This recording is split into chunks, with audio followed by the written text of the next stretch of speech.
Hello and welcome to Friday Night Live. It's great to be here with you this evening.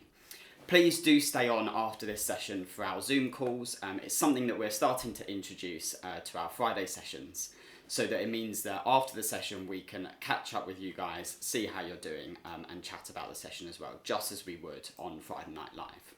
So this evening we're continuing to look at the Beatitudes, which are found in the Gospel of Matthew, when Jesus is giving his Sermon on the Mount. So last week, Aaron looked at "Blessed are the poor in spirit, for theirs is the kingdom of heaven."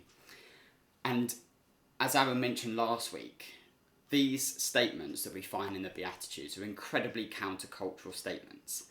At the time, and similar to now, people want to know what more they can be doing to encounter Jesus. But these aren't aims. We're not aiming to be poor in spirit.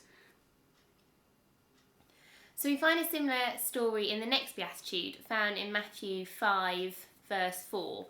And it says, "Blessed are those who mourn, for they will be comforted." Now, people can mourn, or kind of another way of saying it is to feel great sorrow, because of a number of different situations.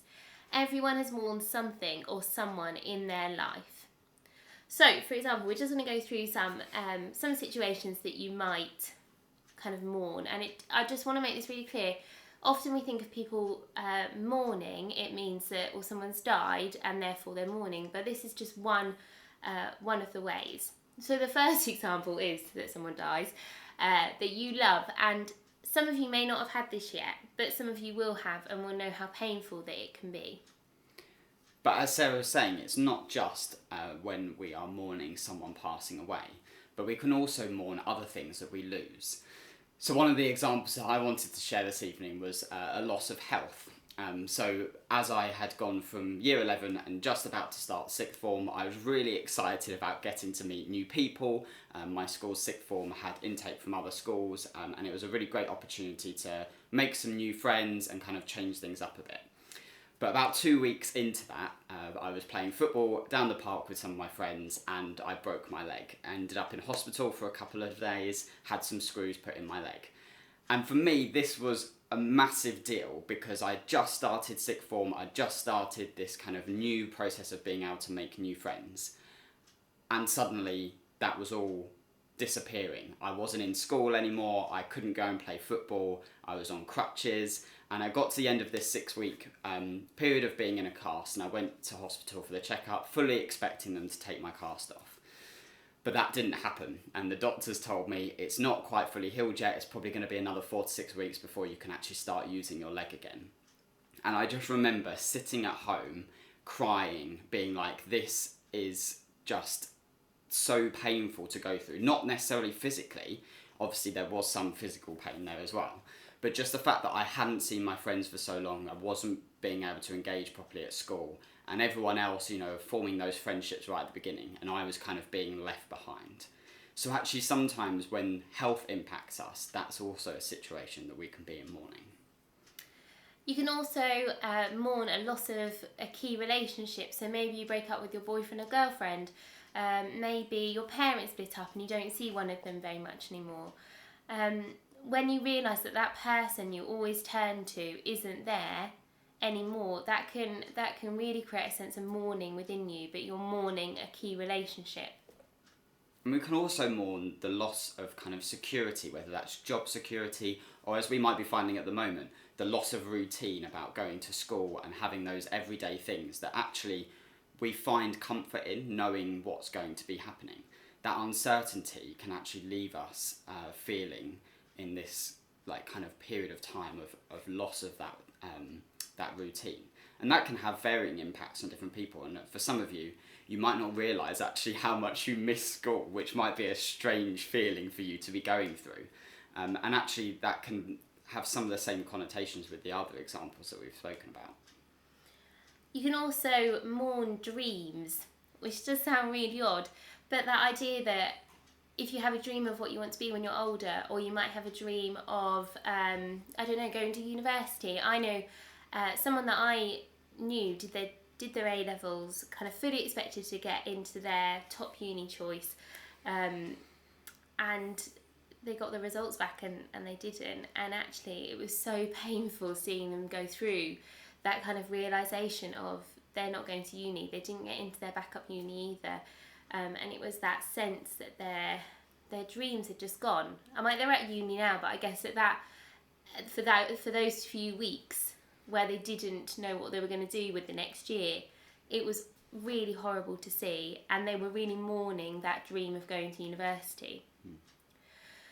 So you can also mourn because you know that the world isn't as it should be. You might feel overwhelmed by the sin and evil that destroys relationships and the world. I know sometimes when I'm kind of flicking through Instagram and I get a lot of stuff about plastic in the oceans, probably because that's quite a passion of mine, and it just makes me so sad when I see those pictures, and that can be a type of mourning too. So in this passage we read that blessed are those who mourn, and in all these things Jesus is almost saying, congratulations, you are mourning. But surely this doesn't really make any sense. Why would we find blessing? Why would Jesus be saying congratulations when we're in the midst of these situations? It seems very countercultural. So I want you to imagine this scenario. Okay, so you've always had the dream of becoming a doctor. Michael wanted me to say train driver. I think it's an underrated profession. People don't realise how much work goes into being a train driver. You had the dream of becoming something. Could have been whatever. And you pray and you go to church. You're a Christian. You've gone to DTI, but you've never really, really, really needed God. Like, God's a comforter to you, but you've never really needed him. You're really good at school, you work hard, and you always do well. Stay out of trouble. Stay out of trouble, yeah. And a couple of months before you do your A-levels, you start to feel kind of anxiety around the exams, and you have the occasional panic attack. You do the exams, and you know that they haven't gone that well. And then when you get the results, you find out that you've been rejected from your top choice of university and your backup. So now that dream that you wanted to become a doctor is gone for the time being. You haven't done as well as your A-levels as you thought you would.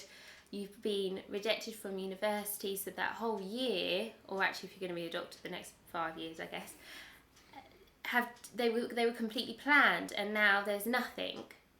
And I'm assuming you would feel devastated, lost, confused, like your whole future has just crumbled around you and you're left broken with a hole.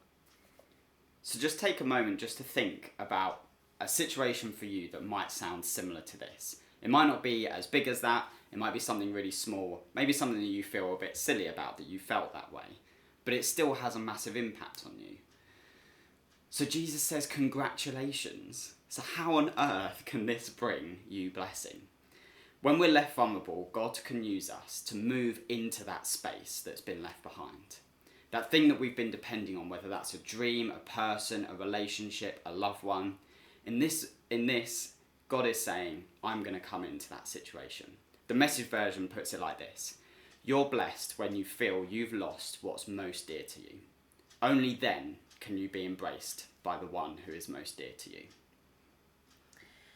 This statement is about finding joy and comfort with God.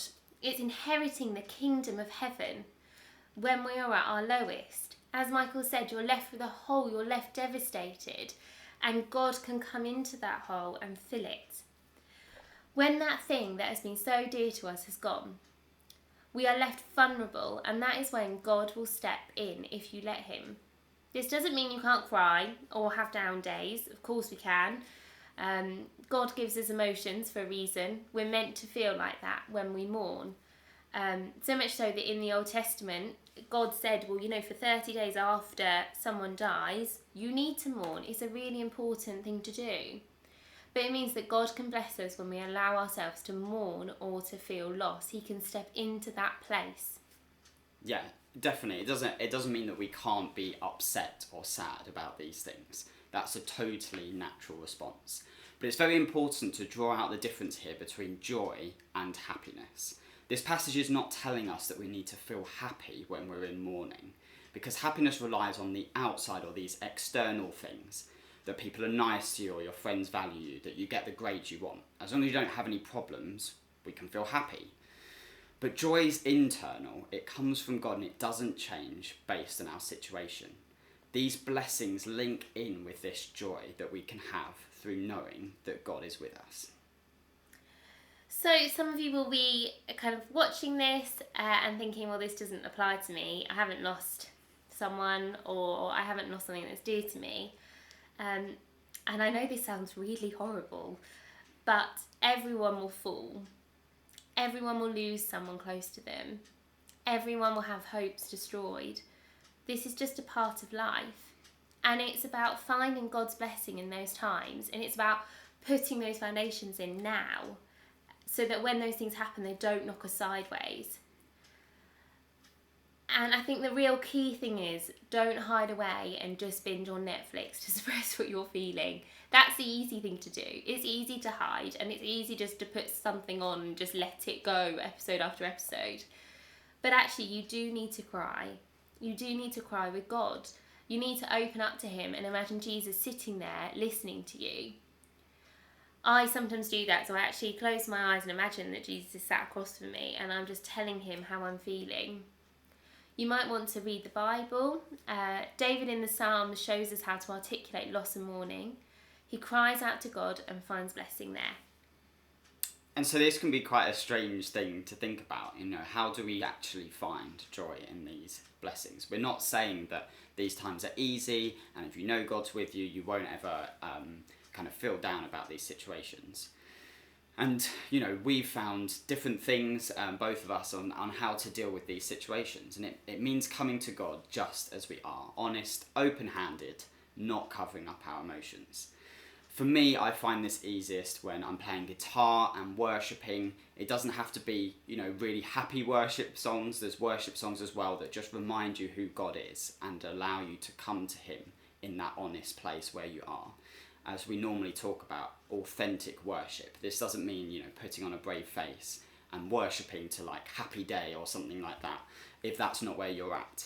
Find a worship song that suits you, and that's what I do. And I use that as a tool to then come to God in prayer and find that joy that I have through knowing God. I do it slightly differently. I normally have worship music on in the background, but I use spider diagrams. I basically write me in the middle and then a little bubble around it, and then around the outside I write how I'm actually feeling. And I found that really helpful, just to be really honest. And then I'll often just sit there and while the music is playing, just think, God, what do you want to speak to me about? And what's really great about that is that occasionally we find them years later. Yeah. And you can see kind of the stuff that you've had to go through and actually how God has been so faithful through those times, because it's a lot easier to see when you look back on those situations, to know that God was walking with you through them. And our kind of take home thing is we just want to let you guys know that you don't have to go through these times alone. You're more than welcome to talk to us as youth leaders or chat to your friends and your family members about it. We'd also love to catch up with you now on Zoom, so please do head over to Zoom and we can catch up there. We've got a couple of questions that we can ask, and hopefully if you've been engaging with the chat as well through this, we can continue that conversation. So thank you for joining us for Friday Night Live, and we'll see you in a minute.